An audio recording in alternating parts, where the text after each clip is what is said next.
Oh, yeah. Okay. Welcome to Americans Learn. My name is Kit. Please be sure to like, comment, share, and subscribe, and hit that ring bell notification. That way, all you lovely, beautiful people are made aware when we upload new content. You guessed it, upon our YouTube channel. And today, we got ourselves a fun video to check out. It is actually a member request, the Unbreakable Kryptos code, or Kryptos code from LEMMiNO.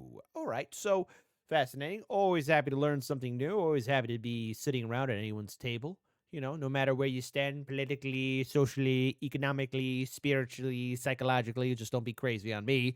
But nonetheless, let's go ahead and check out about the Unbreakable Kryptos code from a member. So let's go ahead and check this out because after all, we are grateful and thankful for all of our membership and support for Americans Learn. So let's enjoy this video in a 3, 2, and an uno. And the original link is in the description box below. Right outside the United States Capitol lies the headquarters of the Central Intelligence Agency. The CIA. Never once asked him about their relation with El Chapo. Just saying. The building was completed back in 1961, but a major overhaul in the late 1980s led to the creation of this courtyard right here. To enhance the aesthetics of the new facility, the CIA commissioned a local artist named Jim Sanborn to decorate the courtyard as well as the west entrance with some artwork. By early 1990, the first glimpse of this artwork appeared in an article by the Washington Post. In the background lies a large sheet of metal, perforated by multiple rows of letters. It was some sort of code, a secret message that, according to Sanborn, had been concealed by at least 2 different ciphers. In late June, the 4 copper plates upon which the code had been inscribed were installed in the northwest corner of the courtyard. The sculpture attracted immediate attention from CIA cryptanalysts who organized a sweepstake for someone to crack the code. But despite their best efforts, the code remained intact. Being located at the heart of the agency meant the sculpture was off limits to the public. A private dedication ceremony was held in early November, but it wasn't until March the following year that images of the complete installation began trickling out to the masses. It starts with 3 granite and copper plate constructions placed near the west entrance. One of the slabs feature a compass rose pointing towards a naturally magnetized rock known as a lodestone. Furthermore, strings of Morse code can be found on flat sheets of copper interlaced with the stonework. Moving through the atrium and into the courtyard, we're greeted by a shallow pond flanked by 2 featureless slabs of granite. No codes nor markings to speak of in these 2. Finally, we reach the main attraction, a curved screen of copper with hundreds of punched-out letters supported by a trunk of petrified wood. The screen encircles a small fountain surrounded by 2 boulders. There are 1,736 characters in total, which can be divided into 2 parts. I better not get a knock at the door from the CIA saying, "Oh, did you watch this YouTube video? Well, guess what? You're about to disappear for the rest of your life." The left side is the ciphertext, And who's to say you'll be alive when you get there? containing the secret message, while the right side is what's known as a visionaire table. The table offered a major clue for how these Let's see, A, B, C, D, E, F, G, H, I, J, K, L, M, N, P, Q, R. Okay.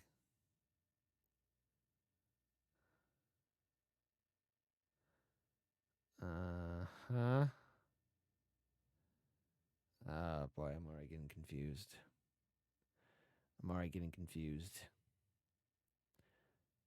Oh, I see it. Crypto. I see it right there. What else words can I see? Hold on. Trying to see if I can find some words. See crypto. See it again. Crypto. Oh, I'm seeing the crypt. Yo. Oh, my God. Great. I'm going to get knocked at the door. Political police. Commissariat Hans. Oh, man. Okay, what do I see on the red side? Site. Oh, I see the word site. Okay, hang on.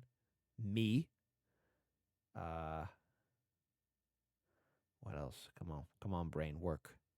I'll be here looking for hours. Never mind. ciphertext was meant to be solved because a visionaire table is typically used in combination with a visionaire cipher. Not only that, but Sanborn revealed in early interviews that the upper half of the ciphertext had indeed been encoded using a visionaire cipher. It works like this. We start by writing down an alphabet. The most obvious would be the English alphabet of 26 letters, but Sanborn did something a bit different. He used what's known as a keyed alphabet. Basically, you select a keyword and move the letters of that word to the front of the alphabet. In Sanborn's case, he used the keyword Kryptos, stemming from an ancient Greek word for hidden. Okay, so we move the K to the front, followed by the R, then the Y, P, T, O, and S. This keyed alphabet is then repeated underneath the first, but shifted one letter to the left. So it starts with the letter R, and the K is moved to the end. The next alphabet is shifted once more, so it starts with Y. Hey, I figured a little bit of it out. There you go. And ends with R. This process is repeated all the way down until we end up with 26 rows and 26 columns for each letter in the alphabet.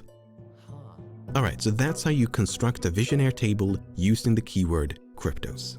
Now, the text on the sculpture is a bit different. In addition to the table, Sanborn added 2 index rows and a column composed of the standard English alphabet. These indices are sometimes added for convenience, as it can simplify the encryption and decryption process, but they're not strictly necessary. Furthermore, these 4 columns in the beginning have been repeated at the end here like so. This repetition has no impact on the encryption or decryption process, so they might have been added for aesthetic reasons to symmetrize the left and right side of the sculpture. You may have also noticed this rather conspicuous L off to the side here, but we'll get to that one later in the video. All we have to care about right now is the actual Visionaire table, which is this part in the middle. Okay, so let's now use this table to encrypt a message. Something simple like, say, secret message. I know, I have a creative mind like the world has never seen. The first thing we need is another keyword. Let's say the keyword is hidden. Because secret message is longer than hidden, we simply repeat the keyword until it matches the length of the plaintext above. Once that's done, we're now ready to encrypt. The first letter of the plaintext is S, so we find the row that starts with S in the Visionaire table. The first letter of the keystream is H, so we find the column that starts with H. The letter at which this row and column intersect is the first letter of the ciphertext. Q. In this case, that letter is Q. The second letter pair is E and I, so we find the row that starts with E and the column that starts with I, which intersect on the letter K, making K the second letter of the ciphertext. By repeating this process for all the letter pairs, we end up with a ciphertext that looks like this. That's it. That's how you encrypt a message using a Visionaire cipher. Likewise, by following these steps in reverse, you'd be able to decrypt the message. But as you can imagine, that only works if we know the keyword. Without that keyword, which functions very much like a password, it becomes significantly more difficult to crack the code. This is the situation that those taking a stab at Kryptos found themselves in back in the early 1990s. They were faced by this wall of ciphertext, and the only person who knew the keyword was Jim Sanborn. Watch, he turns out to be a Russian agent. For the next decade or so, both professional and amateur cryptanalysts took turns at solving Kryptos without success. The occasional mention would pop up on various discussion forums and chat rooms, but otherwise, Kryptos quickly faded from public consciousness. Even Sanborn himself later admitted he kind of forgot about Kryptos as he went to work in other projects. But all that changed on June 8, 1999, when a computer scientist from Southern California named Jim Galogly announced that he had finally broken through. Galogly was a former president of the American Cryptogram Association and used some bespoke software on his top-of-the-line Intel Pentium 2 home computer to brute force. Dude, you got a Dell. Only those that know remember. Solutions to Kryptos in just 4 days. Except Galogly was unable to crack the entire code. He discovered that Sanborn had divided the ciphertext into 4 distinct segments. Galogly managed to solve the first 3, known as K1, K2, and K3, but K4, comprising the final 97 characters, refused to budge. Not only that, but when he called the CIA's Office of Public Affairs, Galogly was informed that the technical analyst by the name of David Stein had beaten him to the punch.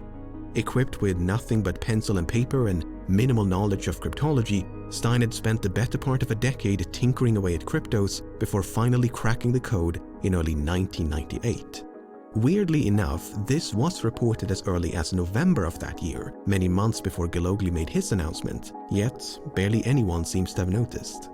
Nevertheless, Stein had likewise been stumped by K4 and only managed to solve the first 3 sections.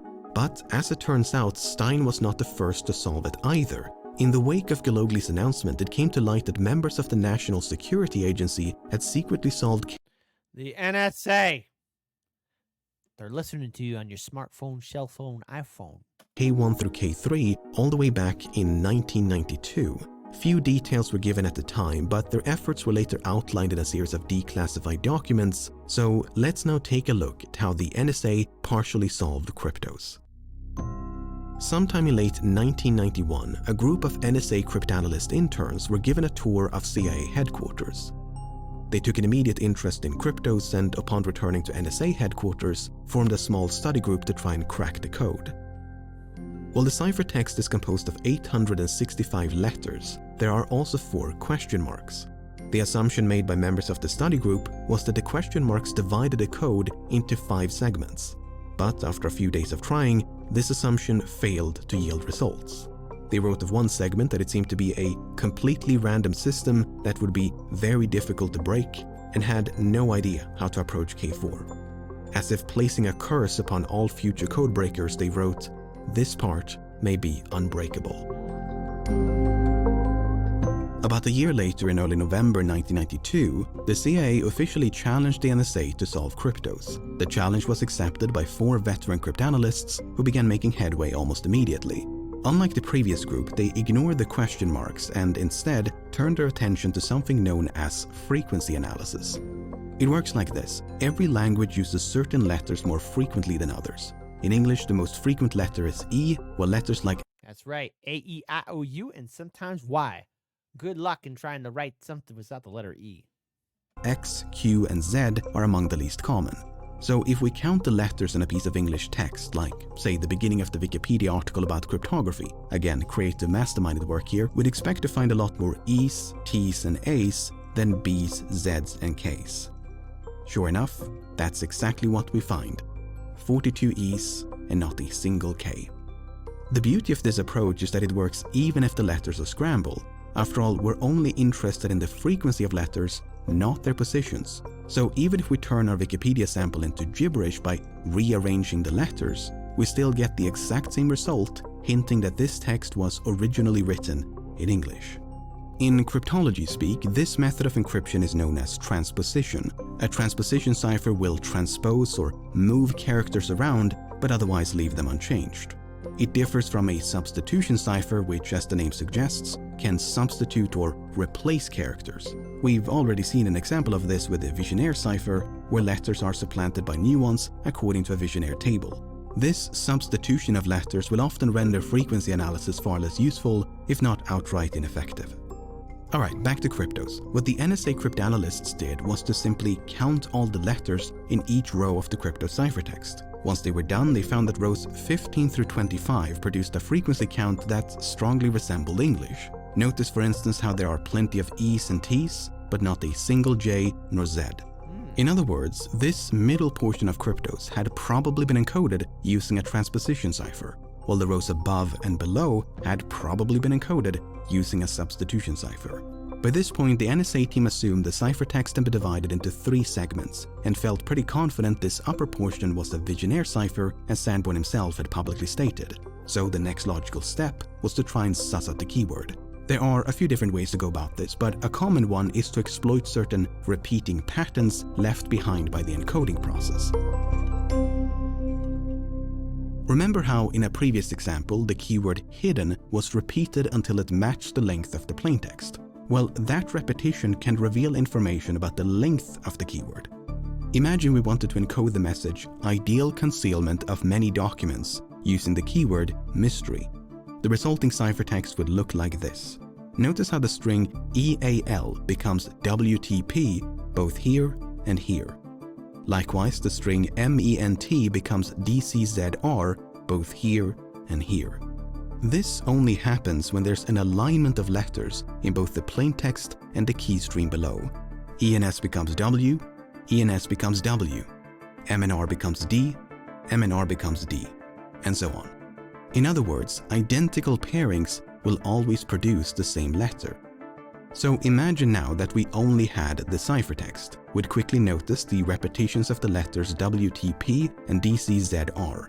We could then measure the distance between these repetitions. Okay, so there are 7 letters between the beginnings of these two, and 14 letters between the beginnings of these two. This strongly implies the length of the keyword is 7. And sure enough, the keyword mystery is 7 letters long. Fortunately for the NSA team, Okay. All right. I'm starting to follow along with it. Just okay. Watch, it's gonna be like, we're watching you. We're right behind you. We're everywhere. repetitions like these were indeed present in the Kryptos ciphertext. Take this one for instance. The beginnings of these two identical strings are separated by 8 letters. This meant the keyword was probably 8 letters long, or possibly a factor of 8. So the keyword had a length of 8, 4, 2, or 1. But 8 was still the most probable, as a 4-letter keyword or below would likely have been a bit too easy to crack. By this point, the NSA team could have just run the ciphertext through a program and checked it against all 8-letter words in an English dictionary. But Sanborn could theoretically have used a random jumble of letters or a word of his own invention, so they opted for a different approach. First, they evened out the rows like so and divided the ciphertext into 8-letter chunks. This way, they could be certain that every 8th ciphertext letter had been enciphered using the same keyword letter. For instance, imagine that the keyword was obscured. The first letter of that keyword is O, so every 8th ciphertext letter must have been enciphered using the letter O. Okay. This means that if the same letter appears at intervals of 8 in the ciphertext, like say the letter R, here, here, here, and a few more times, we have these identical pairings I mentioned before. We have RO, RO, RO all the way down, which means all of these R's must represent the same letter in the plaintext. And that's the key to breaking the cipher. Knowing that certain letters represent the same letter in the plaintext makes the cipher vulnerable to frequency analysis. After all, if all these R's represent the same letter, and the same is true of all the other letters in the ciphertext, we can just count all the letters. The letters with high frequency counts probably represent letters like E and T, while letters with low frequency counts probably represent letters like Q and Z. Okay. And so that's what the NSA team did. They counted a bunch of letters, tried different combinations until eventually they found something that began to resemble English. For instance, at one point they ended up with this, and notice the words 6, 5, and 7 appear to be forming near the end here. All that was left to do was guessing the remaining letters, and just like that, the first portion of Kryptos had been solved. Oh! It's a bit difficult to see when the text is lumped together. Wait. First portion of Kryptos had been solved. 8 degrees, 57 minutes, 6.5 seconds north, 7 degrees, 8 minutes, 4 seconds west. Okay, I see it. They should.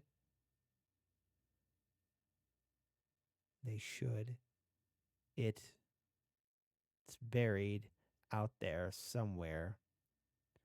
Who knows the exact location? Oh, was his last message? Oh my God! They use the Earth's magnetic field.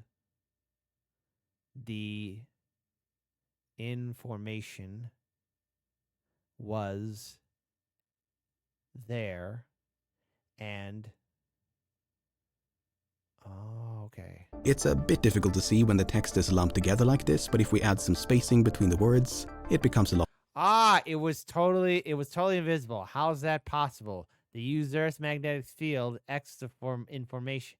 The X information was gathered and transmitted underground to an unknown location. X does Langley know about this? They should. It's buried out there somewhere. X, who knows the exact location? Only this was his last message. 30 degrees, 57 minutes, 6.5 seconds north, 7 97 degrees, 8 minutes, 44 seconds west by Royal. A lot more readable. We'll examine this plain text in a moment, but first we need to address this mess at the top. What the NSA team discovered was that rows 3 through 14 had been enciphered using one keyword, while the two uppermost rows had been enciphered using a different keyword. In other words, the Kryptos ciphertext was actually composed of 4 distinct segments, not 3 as initially assumed. So the portion they solved first was actually the second segment, which would later become known as K2. Alright, once K2 had been unlocked, they immediately set their sights on K3. As previously mentioned, frequency analysis indicated K3 had been encoded using a transposition cipher, so a substitution cipher like the one used to encode K2 was definitely off the table. While there are many different kinds of transposition ciphers, they often rely upon some sort of matrix. For instance, imagine we wanted to conceal the plain text "This is a secret message." We would then pick a keyword like cloaked and write down the message in a grid or matrix like so. Then we assign a number to each letter in the keyword based on their alphabetical order. So A, C, D, E, K, L, O. Then we rearrange. Why do I feel like all of a sudden this is becoming one big secret and I gotta be careful what I say? Oh no, man. CIA gonna get me? The columns in numerical order. They're gonna get me! We write down the letters in each column to generate the ciphertext. Fairly simple stuff. But that simplicity is also the weakness of a cipher like this one, because you can sort of guess your way to a solution with a lot of patience, a bit of luck, and some know-how. And that's precisely what the NSA team did. They quickly noticed there's only one Q in the entire K3 ciphertext. They also knew that plenty of English words that begin with Q are followed by a U, and there were only 5 U's. So they simply took the Q along with a few letters before and after and wrote them down as a column. Then they did the same with the 5 U's and placed them next to the first column. Some of the letter combinations were problematic, like YY and HH, which would be unlikely to show up in an English word. But other columns look more promising, like the HE in this pair of columns, which could be the end of the most common word of all. So they tried a few T columns, followed by some more columns, and a few more columns, and that was pretty much it. They eventually recovered the entire plaintext through nothing more than educated guesswork. Slowly, desperately slowly, the remains of passage debris that encumbered the lower part of the doorway was removed. With trembling hands, I made a tiny breach in the upper left-hand corner, and then, widening the hole a little, I inserted the candle and peered in. The hot air escaping from the chamber caused the flame to flicker, but persistently, details of the room within emerged from the mist. X, can you see anything? Q? In fact, the assumption that Q would be followed by a U proved to be wrong, but they still managed to find a solution. They also realized that the last 4 characters were actually part of K4 rather than K3. Alright, so that was K3 unlocked, on to K1. The reason the NSA team tackled K3 ahead of K1 is because the latter was only 63 characters long. Generally speaking, the shorter the ciphertext, the more difficult it is to break. Fortunately, the K1 ciphertext was just another Visionaire cipher. All they had to do was repeat the steps taken to solve K2. Between the subtles had I... Between the subtle shading and the absence of flight lies the nuance of illusion. Oh. And eventually they recovered the entire K1 plaintext, which reads as follows. Between subtle shading and the absence of light lies the nuance of occlusion. Oh, inclusion. Moving on to the K2 plaintext, it reads like this. It was totally invisible. How's that possible?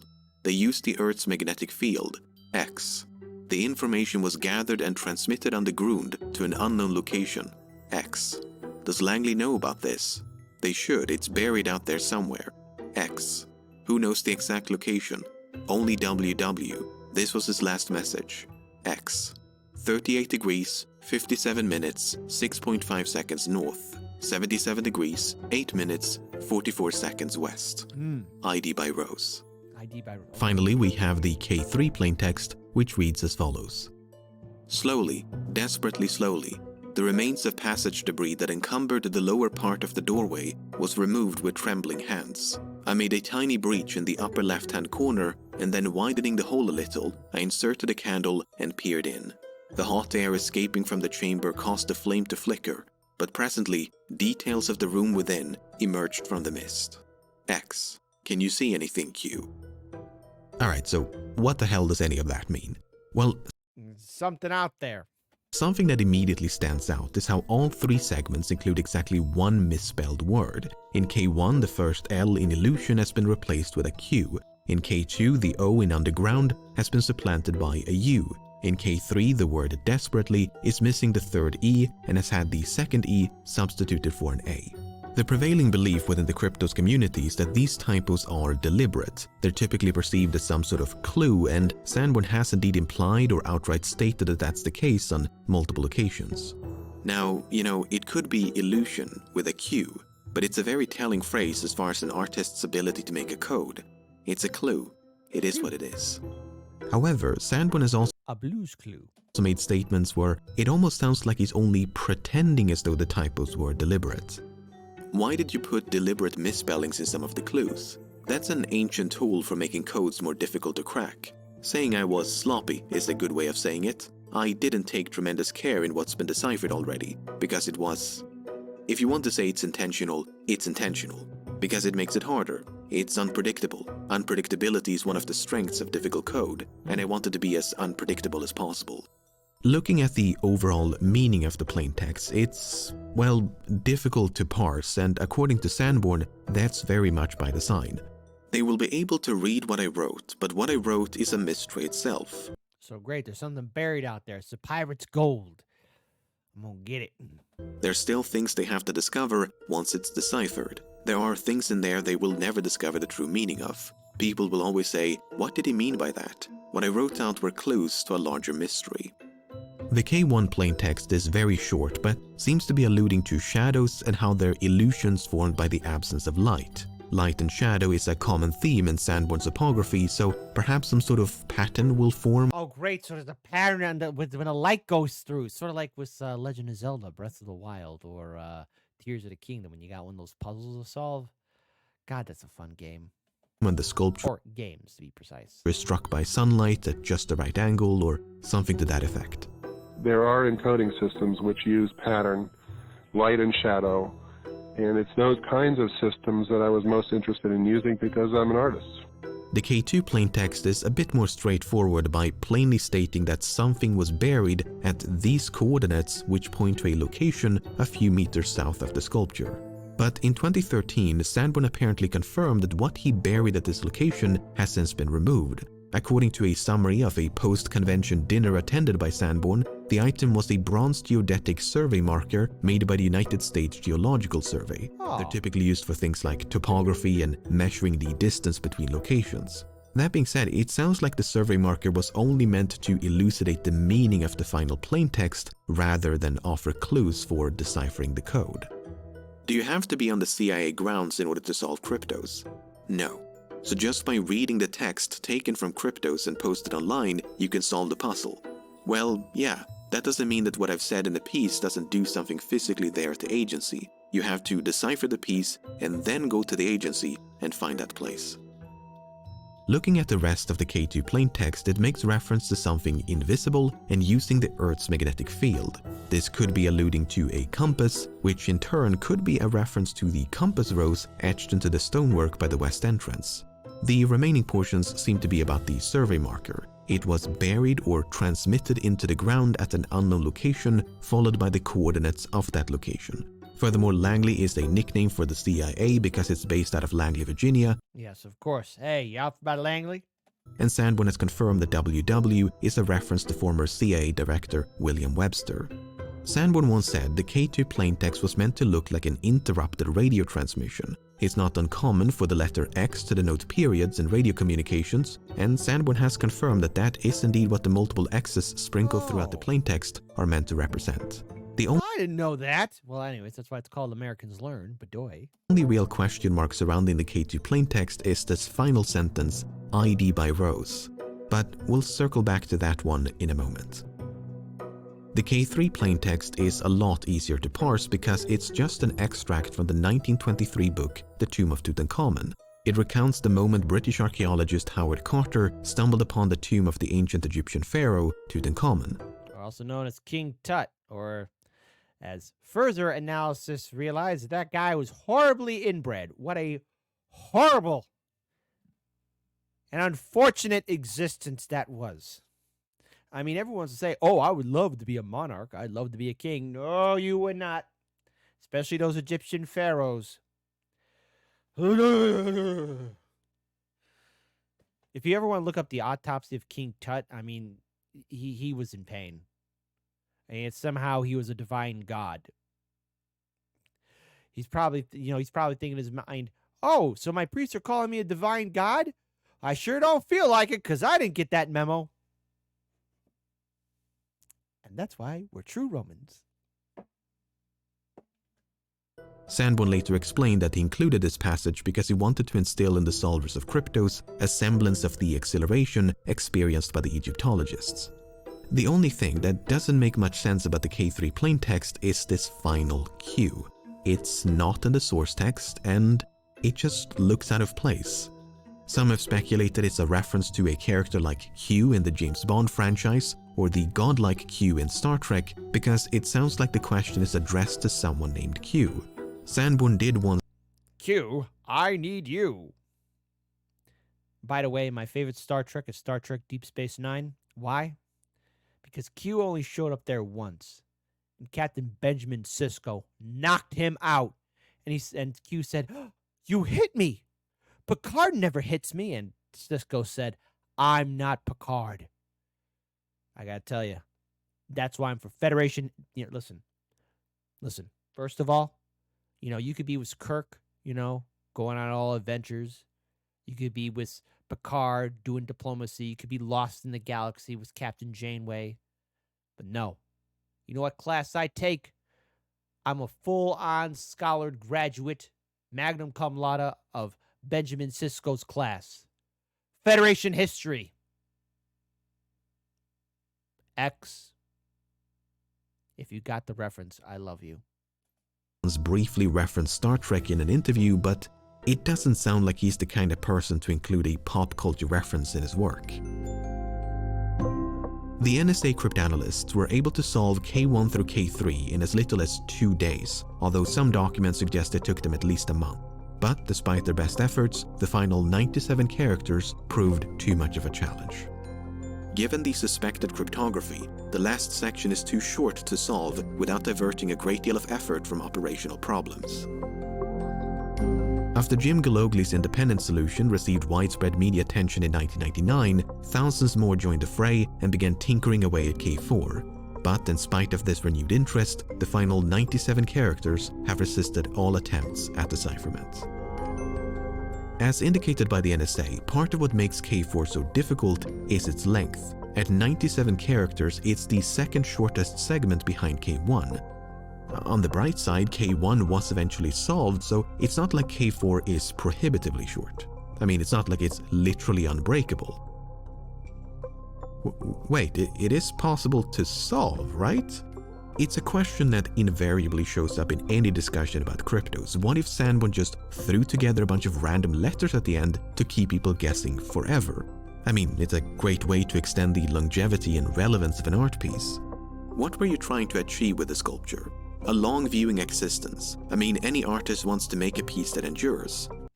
I don't know if you ever saw, not the Count of Monte Cristo. What is it? Hold on. I gotta look for it. There's a movie. Let's see. Boat goes up mountain. Hang on, because my phone is buzzing. But there's a thing about art that's brought up. There's a thing about. Hold on. Fitzcarraldo. There we go. By the way, crazy movie. Fitzcarraldo. So, the entire production was a nightmare because there was an individual, an actor named, what's his name? Werner Hartz. He He directed it, and it's a German epic adventure drama, okay? And it's Klaus Kinski, that crazy son of a gun. Anyways, I kid you not, crazy. But if you ever see the documentary My Best Frenemy, like the director's talking about how art and everything is meaningless and how the jungle is all consuming and a nightmare. Which there's a scene in there where Klaus, Kinski's like yelling at the director, and one of like they actually had real Amazon tribes there. And one of the chieftains actually goes up to the director because like Kinski was like yelling at the director so much, like it was insane. Like there's snippets of it on the internet. It's meme worthy. And apparently one of the chieftains went up to the director and was like, "Hey, do you want me to kill this guy for you?" Kid you not.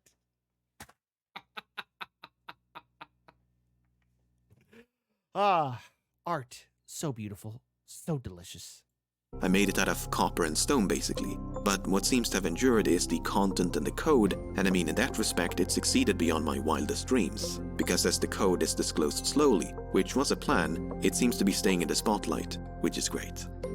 On the other hand, Sanborn has very explicitly stated on multiple occasions that K4 is solvable. But it would also be nice if someday somebody did crack this thing, because it really is crackable, it really does say something. When the CIA commissioned Sanborn to create Kryptos back in the late 1980s, he received help from a CIA cryptographer named Edward Scheidt. Alright, I'm just gonna give my Irish viewers some time to process that surname. It's a shite. Alright, much like Sanborn, Scheidt is adamant the code is solvable. We wanted to make something that could eventually be deciphered or extracted, rather than something that will never be done, ever. But I must emphasize here that Scheidt doesn't actually know the solution. He's merely saying that when he and Sanborn devised a general outline for the code, the plan was to create something that could be deciphered. But it's interesting that Scheidt says deciphered or extracted, because there is indeed more than one way to recover the plaintext. In fact, there's good reason to believe none of the previous segments were solved in the way they were intended to be solved. Ed came up to me after a briefing and said, "The solution is correct, but you didn't do it in the way I intended you to do it." Remember, the NSA solved K1 through K3 not by finding the keywords, but instead by exploiting certain patterns and weaknesses in the ciphers. The same is true of the methods employed by David Stein and Jim Gillogly. To use an analogy, they hotwired a car instead of finding the keys. So the question is, how are we supposed to find those keys? I will say that I have left instructions in the earlier text that refer to later text. Let's start with K2. Alright, so through cryptanalysis, the NSA team deduced the keyword of K2 had a probable length of 8, and this was confirmed once they successfully extracted a plaintext. At this stage, there are a few different ways to reveal the actual keyword. A really neat way of doing it is to truncate the visionaire table so that the number of rows matches the length of the keyword. In this case, the keyword has a length of 8, so we only need the first 8 rows, and not counting the first one, which will act as an index. Then we simply offset each row or alphabet according to the plaintext, like this. The first letter of the plaintext is I, while the first letter of the ciphertext is V, so we slide the first row until the V is in the I column. The second letter pair is T and F, so we slide the second row until the F is in the T column. Once we've done that for each of the 8 rows, the 8-letter keyword abscissa is spelled out vertically in the first column. The word abscissa is a mathematical term that typically refers to the x-coordinate of a point in a two. So hey, we're getting our college, our old high school elementary lessons again, X and Y axis. Two-dimensional graph. So graph, point, coordinates, ordinate, abscissa. You know who would love this? My grandpa. He would love this. He would really love this. R.I.P. Richard. I miss you. It's unclear how this relates to Kryptos, but some believe it's a metaphor for the treasure hunting idiom, X marks the spot. I like to be enigmatic, and I love metaphor. Another interpretation is that the process of finding letters in a visionaire table sort of resembles points in a graph where the abscissa and ordinate are the columns and rows. Anyway, once the keyword was known, people started looking for ways to recover abscissa without first knowing the plaintext. After a lot of searching, they came up with a plausible theory. Remember those granite and copper plate constructions by the west entrance inscribed with Morse code? Well, if you didn't, now you do, and here's the translation.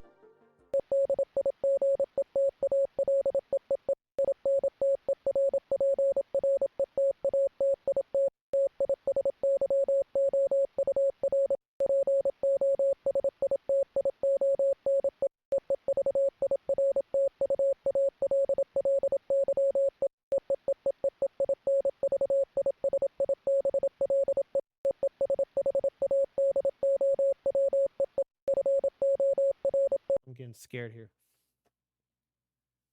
So it's late at night. There's a thunder where like the Midwest is under like a severe thunderstorm warning. Now Chicago's like in the outskirts of it, like a big tornado warning. And I swear to God, it's like this is when stuff goes down. It's a Friday night. I am not in the mood to get abducted.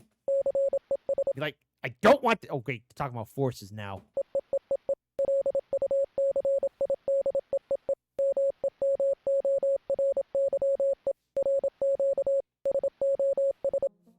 There are a few immediate takeaways. The second I in digital has been swapped for an E, and the next line is likely meant to say interpretation, but the code is cut off so the final N is missing and the O ends up looking like a T.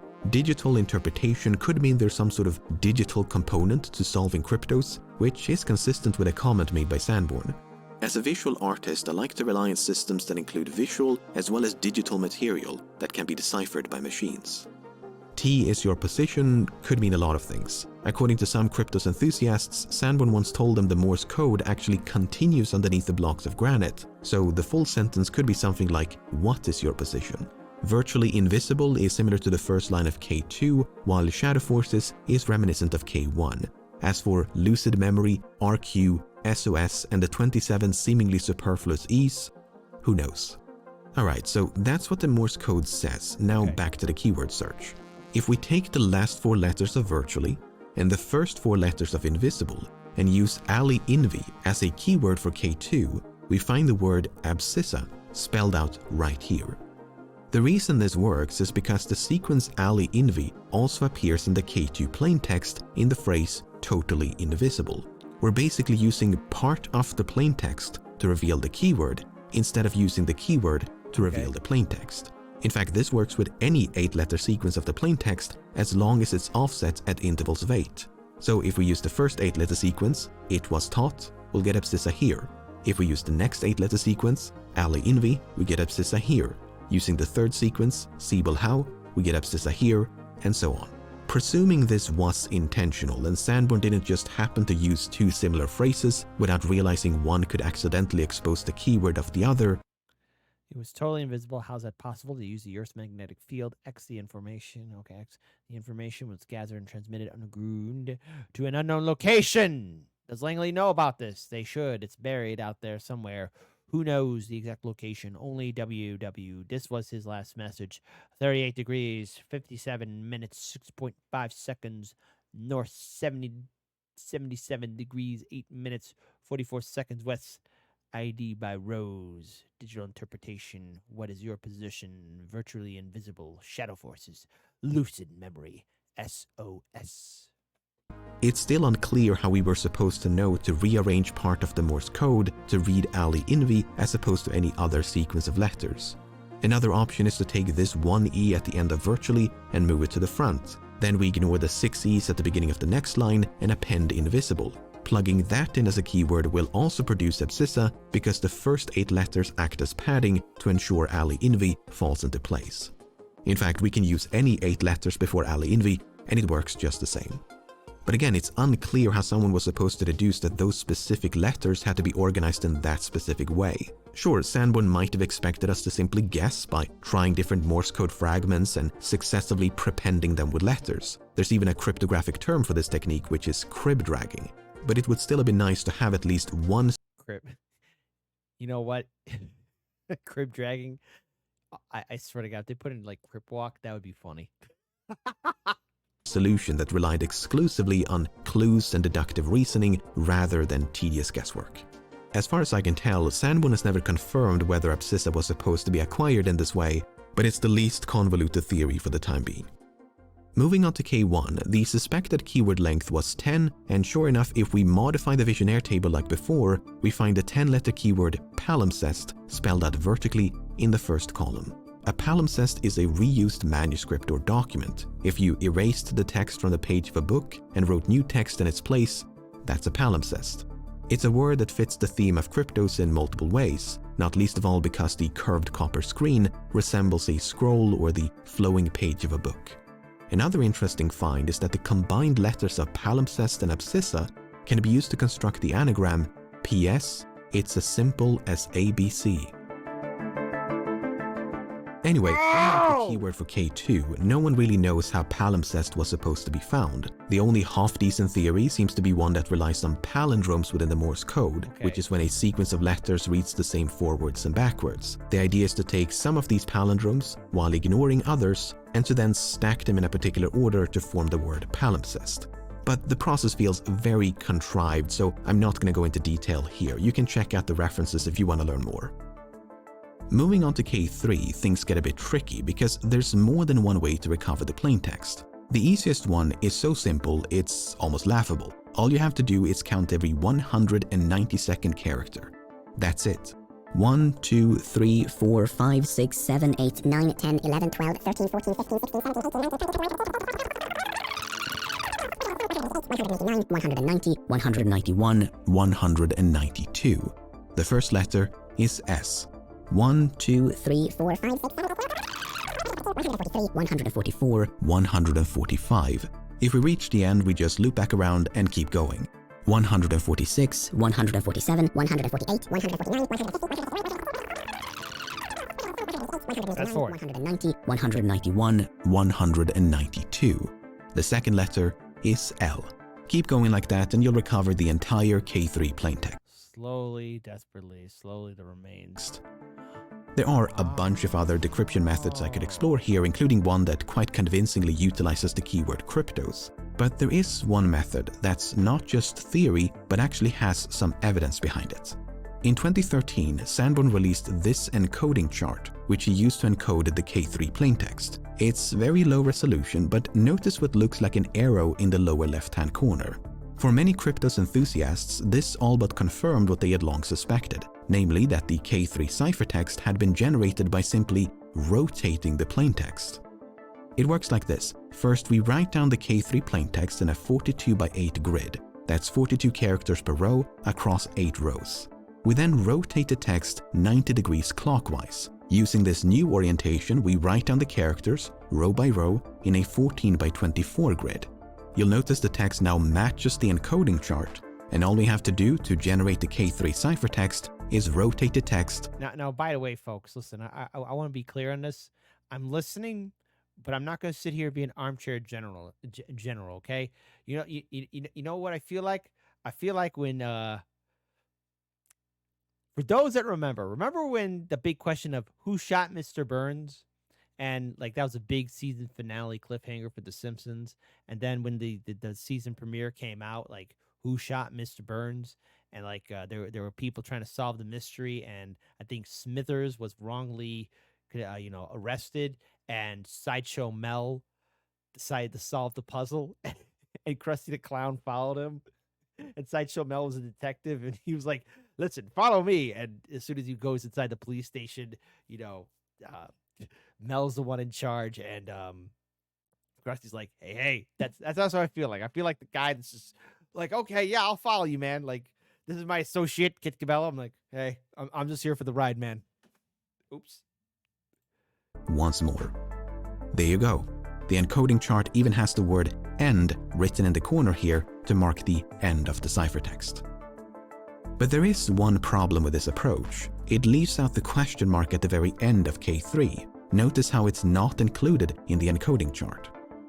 This has led many to suspect that this final question mark is actually the beginning of K4 rather than the end of K3.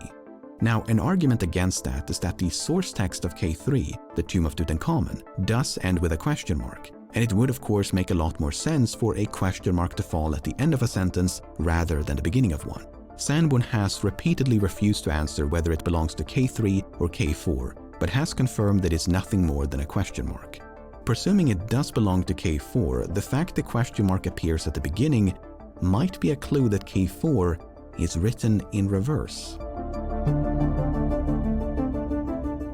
Speaking of question marks, remember that inscrutable final sentence of K2? Ever since K2 was first deciphered back in 1992, the phrase ID by Rose, or possibly ID Or id, the id, like psychologically, your id, the id. by row S, has been a complete mystery. But in late 2005, a Kryptos enthusiast by the name of Monet Friedrich was crib-dragging different keywords through K2 when she noticed something odd. If you move the first A of abscissa to the end and plug that in as a keyword, the last sentence of K2 becomes player 2. It wasn't given much attention at the time because... Oh! Hold on, sorry. Something also hit my window. I swear to God. No, something just hit my window. Man, if I get abducted, avenge death. As well, discoveries like these are not that uncommon. Shifting letters around and trying different keywords is bound to generate the occasional text that just so happens to be legible. But this time it was different because half a year later, Sanborn informed the Kryptos community that he'd made a mistake by omitting an S between this E and W near the end of the K2 ciphertext. If we add that S back in, the final sentence no longer reads ID by Rose, but X layer 2. Something that immediately comes to mind is that a palimpsest is a document with 2 layers of text. Anyway, the fact that this omission still produced something legible was pure chance, and it's why it took Sanborn 16 years to detect his mistake. He apparently assumed ID by Rose was some sort of cryptographic jargon and didn't realize there was something wrong with the actual code. This does of course raise the rather concerning possibility that the reason K4 hasn't been solved is because it too contains some sort of mistake that Sanborn has missed. You know, I've done my best to distance myself actually from what I wrote, and when K1 through K3 were cracked, I had to go back to my notes to figure out what I'd written. And it's the same with K4 as well. When it's cracked, if it's cracked in my lifetime, I'm certainly going to have to refresh my memory as far as what I wrote. That is a bit concerning. In a subsequent interview, Sanborn said he was pretty sure that K4 is fairly accurate. Because if there's another mistake in K4, and I don't know if he's worked backwards through that yet. No, that one's actually safe and sound and fairly accurate. You sure about that, Tim? Yes, I'm pretty sure about that one. A few years later, Sanborn said in yet another interview that he'd completely forgotten the K4 plaintext once again. If somebody tried to Hey, bro. You can't be forgetting that stuff. torture me, I couldn't tell them. I haven't looked at the plaintext of K4 in a long time, and I don't have a very good memory, so I don't really know what it says. So whether Sanborn has actually gone back and double-checked the intended steps for solving K4 remains unknown, and the possibility of a mistake can't be completely ruled out. That being said, K2 was deciphered in spite of a mistake, so even if K4 contained a similar typo, it wouldn't necessarily be rendered unsolvable. Another reason to be optimistic about the solvability of K4 is the fact that Sanborn has gotten increasingly impatient for someone to solve it. I'm getting tired of the continued and somewhat escalating number of people contacting me and saying that they have cracked the code. I assumed the code would be cracked in a fairly short time. I can't do this for many more decades, okay? I'm 65 now. He's an old man. He wants his tea and his pumpkin pie. So, to nudge the process along, Sanborn finally caved and offered a clue in late 2010. The clue was a fragment of the K4 plaintext, specifically the word Berlin, located here. Germania! I knew it. I knew it was Germania. So K4 can somehow be decoded such that the letters NYPVTT are supplanted by the word Berlin. Not only that, but Sanborn released the encoding charts he used to create K1 and K2, which supposedly contain some sort of revelatory information. All that's really been gleaned from these charts so far is that the occlusion typo in K1 was the result of changing the first S in palimpsest to a C. Meanwhile, the K2 chart does not include the underground typo. This could mean occlusion was deliberate while underground was not, just as it could, not mean that. Even though Sanborn stated he wouldn't offer another clue until 2020, he apparently changed his... What a horrible year to choose. That was a horrible year to choose from, buddy, just in hindsight. mined and disclosed the second clue only 4 years later. This time it was the word clock, located right next to the previous clue. So this portion of the K4 ciphertext can somehow be decoded into Berlin clock. The clock in question is probably this one. It displays the time using a series of red and yellow lights and is indeed located in Berlin, but its relevance to Kryptos remains a mystery. 6 years later, in early 2020, Sanborn disclosed yet another clue. This time it was the word northeast, located here. Less than a year later, in the midst of the pandemic, Sanborn released his latest clue, which was the word east. Even though nearly 1/4 of the K4 plaintext has now been disclosed, the final segment remains undeciphered. Okay, so east, north, east, Berlin clock.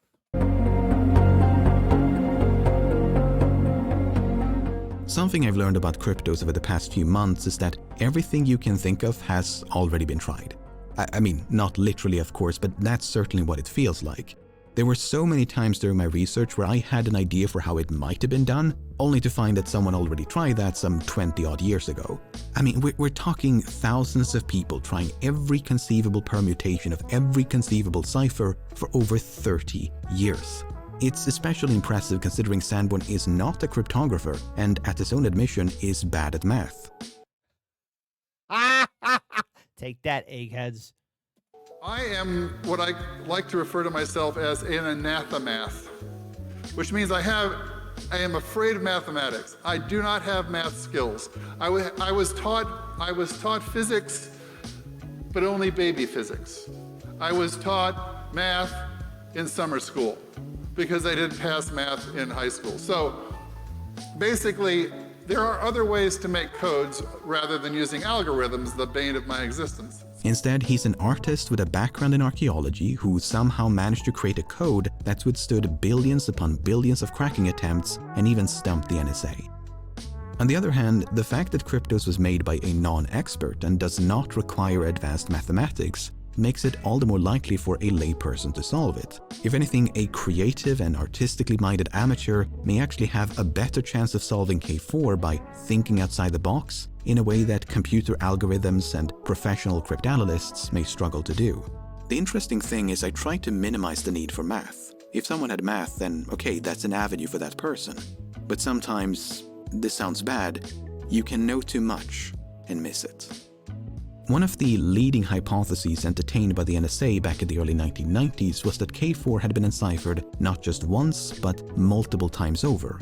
The idea is that Sanborn took the K4 plaintext and ran it through a Vigenère cipher like the one used to encode K1 and K2. Then he took the resulting ciphertext and ran that through a transposition cipher like the one used to encode K3. This second layer of ciphertext was then carved into the sculpture. According to Edward Scheidt, the plan for K4 was to somehow conceal the English language to curb the use of frequency analysis, which, as we now know, was instrumental in solving the previous 3 segments. We can only guess what exactly that means, but cipher stacking would be a very simple yet effective way to mask the language of the plaintext and disrupt the use of frequency analysis. Another proposed solution is to use what's known as the Hill cipher. The reasoning behind this one is tied to that conspicuous L in the Vigenère table mentioned near the beginning of the video. While many believe the L is merely an oversight, others believe it's a deliberate clue because its inclusion means the word hill can be spelled out vertically on the side here. Others believe the solution has something to do with the letters DYAHR at the beginning of K3, which have this odd spacing that makes them stand out from the rest of the code. A possible anagram of these letters is the word Hydra, but whether Hail Hydra? that's meaningful is of course anyone's guess. As you can imagine, there are hundreds of theories, and out of sheer desperation, many turn to scrutinizing everything Sanborn and Scheidt has ever said in the hopes of narrowing down the list. Exhibit A, this video. But that is perhaps not such a good idea. I seem to like to manipulate the information coming out in a sort of disinformation fashion, which seems appropriate for the project. And so a lot of the clues that I might give work in a sort of disinformational way, and that's a good thing. I mean, that's the clandestine ethos. So you might even be giving me some disinformation right now. It's possible, yes. Although not even the fact that he can't be trusted can be trusted, because Sanborn has said the complete opposite in other interviews. It's not my intent to put out disinformation. I'm a benevolent cryptographer. Disinformation and dubious benevolence aside, Sanborn has taken steps to ensure the solution to K4 isn't lost to time. It will either be put up for auction or passed on to someone else in the event of his death. Oh. So one way or another, we will hopefully get that answer at some point in the future. Who knows, maybe one of you watching this video right now will be the one to break the unbreakable. Think about it. These It could be you. Not me. It's definitely not going to be me. 97 or so characters are all that stand between you and history. Everyone will know your name. We're talking interviews, talk shows, podcasts, conferences, the whole circus. Centuries from now, students will be bored out of their minds as they read that one chapter about the history of cryptography that bears your name. All you need to do is throw some symbols into a blender and you'll become immortal. You'll forever be remembered as the person who defeated the American intelligence community at their own game. Take that, CIA! The genius who solved Kryptos when no one else could. Then when you finally do solve it, we can all look back at videos like this one and laugh at how wrong we were, or be astonished by how close we got. So what are you still doing here? Go and solve the damn thing. All right, this was a lot of fun and unexpected, and huge shout out to our members for Americans Learn. Without all of you lovely, beautiful people, especially supporting us on Patreon or joining our Discord. For those who don't know, yes, Americans Learn is part of Chicago Reacts, our React channel, Chicanime, where we check out anime, and of course, Americans Learn, where we get our Learn on. And holy cow, I am really impressed by this. If there are other videos to check out that are just like this, please let us know. I'm curious about it. I will be a willing participant, and I'm willing to learn more and to maybe outsmart the CIA, FBI, NSA. And together we can beat them, smack them around, because let's face it, the CIA's done some shady stuff. I think it's time to get a smack in the mouth. All right, number one. And the NSA is while listening to you too. By the way, what are the names of your NSA handlers? And can you solve this puzzle? Maybe it could be you. Or you, or you. The original link to this video is in the description box below. 10 out of 10. Awesome video. And what's hitting my window?